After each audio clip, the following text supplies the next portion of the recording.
हरे कृष्णा, राधे राधे। दोस्तों, स्वागत है आपका हमारे YouTube चैनल शिखा भक्ति धारा में। आप सभी लोगों को रमा एकादशी की हार्दिक शुभकामनाएं। कार्तिक माह के कृष्ण पक्ष की एकादशी तिथि को रमा एकादशी का व्रत रखा जाता है। ये एकादशी दिवाली से पहले आती है और इसे रंभा एकादशी के नाम से भी जाना जाता है। तो आज हम आपको श्री हरि विष्णु को अत्यंत प्रिय रमा एकादशी की व्रत कथा का श्रवण कराने जा रहे हैं। तो चलिए वीडियो शुरू करते हैं। धर्मराज युधिष्ठिर कहने लगे कि हे भगवान, कार्तिक कृष्ण एकादशी का क्या नाम है, इसकी विधि क्या है, इसके करने से क्या फल मिलता है, सो आप विस्तार पूर्वक बताइए। भगवान श्री कृष्ण बोले कि कार्तिक कृष्ण पक्ष की एकादशी का नाम रमा है। ये बड़े बड़े पापों का नाश करने वाली है। इसका महात्म मैं तुमसे कहता हूँ, ध्यान पूर्वक सुनो। हे राजन, प्राचीन काल में मुचकुंद नाम का एक राजा था। उसकी इंद्र के साथ मित्रता थी और साथ ही यम, कुबेर, वरुण और विभीषण भी उसके मित्र थे। ये राजा बड़ा धर्मात्मा, विष्णु भक्त और न्याय के साथ राज करता था। उस राजा की एक कन्या थी जिसका नाम चंद्रभागा था। उस कन्या का विवाह चंद्रसेन के पुत्र शोभन के साथ हुआ था। एक समय वह शोभन ससुराल आया। उन्हीं दिनों जल्द ही पुण्यदायिनी एकादशी यानी रमा एकादशी भी आने वाली थी।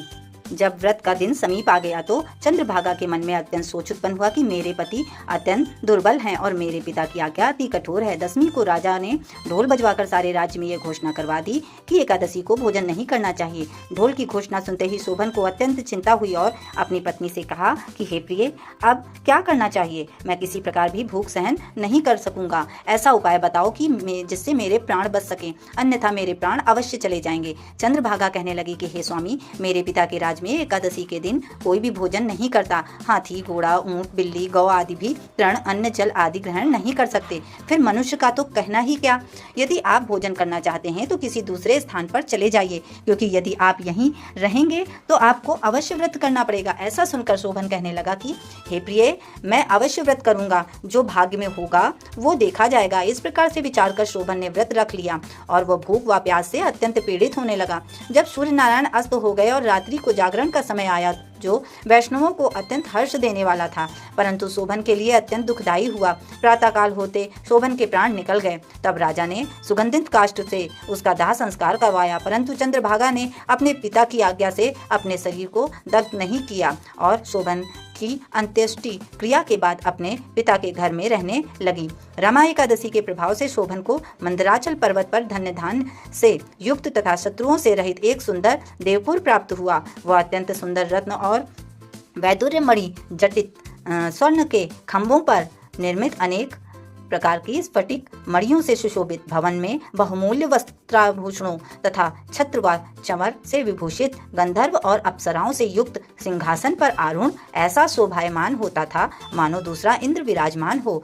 एक समय मुचकुंद नगर में रहने वाले एक सोम शर्मा नामक ब्राह्मण तीर्थ यात्रा करता हुआ घूमता घूमता उधर जा निकला और उसने शोभन को पहचान कर कि ये तो राजा का जमाई शोभन है। उसके निकट गया। शोभन भी उसे पहचान कर अपने आसन से उठकर उसके पास आया और प्रणाम आदि करके कुशल प्रश्न पूछा किया। ब्राह्मण ने कहा कि राजा मुचकुंद और उनकी पत्नी कुशल से हैं। नगर में भी सब प्रकार से कुशल हैं, परंतु हे राजन, हमें आश्चर्य हो रहा है। आप अपना वृत्तांत कहिए कि ऐसा सुंदर नगर जो ना कभी देखा ना सुना आपको कैसे प्राप्त हुआ। तब शोभन बोला कि कार्तिक कृष्ण की रमा एकादशी का व्रत करने से मुझे ये नगर प्राप्त हुआ, परंतु यह अस्थिर है। ये स्थिर हो जाए ऐसा उपाय कीजिए। ब्राह्मण कहने लगा कि हे राजन, ये स्थिर क्यों नहीं है और कैसे स्थिर हो सकता है, आप बताइए, फिर मैं अश्वमेव वह उपाय करूँगा।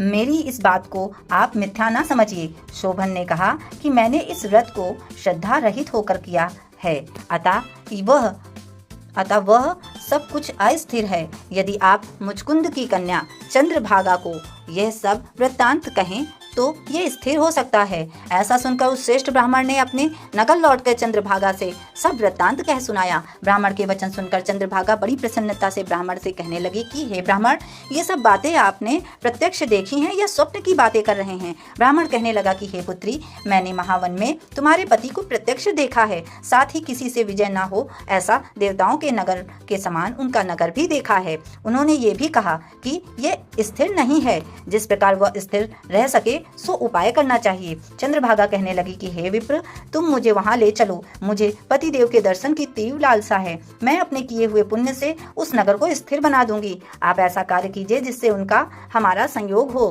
क्योंकि वियोगी को मिला देना महान पुण्य का कार्य है। सोम शर्मा ये बात सुनकर चंद्रभागा को लेकर मंदराचल पर्वत के समीप वामदेव ऋषि के आश्रम पर गया।